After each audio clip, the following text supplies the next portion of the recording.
Mga mamits, maglalagay na tayo ng cheese. Nagluto ako ngayon ng spaghetti kasi mamamasyal kami dito sa Valenzuela. Malapit niya na pasyalan. People's Park, tinawagan ko rin yung ate ko. Kasama ko rin yung isa ko pang kapatid. At saka yung mga anak ko. Isa lang yung apo kong kasama, si Princess. Hello mga mamits, magluluto ako ngayon ng merienda. Spaghetti. Tingnan nyo yung aking lulutuin na spaghetti. Napakahaba. Ang haba niyan. Ayan. Dito nga pala ako nagpakulo ng mainit na tubig sa labas ng aming bahay. Ayan, nakasalang na. Linabas ko na. Napakahaba niyan.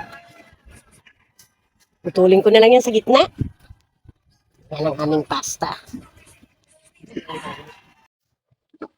Nagigisa na ako ng bakal sa sibuyas.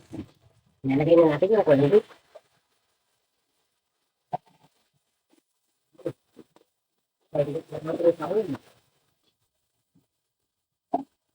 Lalagay na natin yung tomato sauce.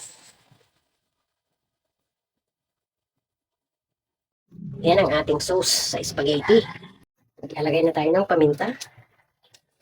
Masarap yung mga lasa-lasa yung paminta. Seasoning. Maglalagay tayo ng asin.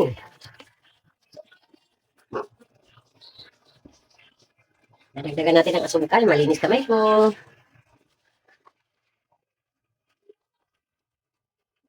Maglalagay tayo ng cubes. Maglalagay tayo ng gatas. Ilalagay na natin yung pasta. Yan. Iuupos na natin.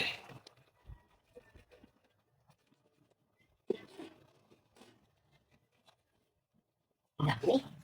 Sa kwali.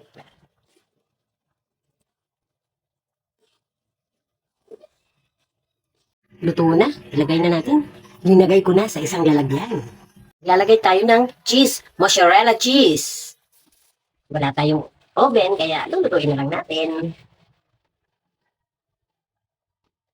Dito na lang natin tunawin. Timpla natin ang paminta. Kunting asukal. Lagyan natin ng asin. Wow. Tunaw na. Lagay na natin. Ayan. Sarap. Mamaya, ano na yan, haba na. Pag walang oven, ganun na lang ang gawin. Tunawin.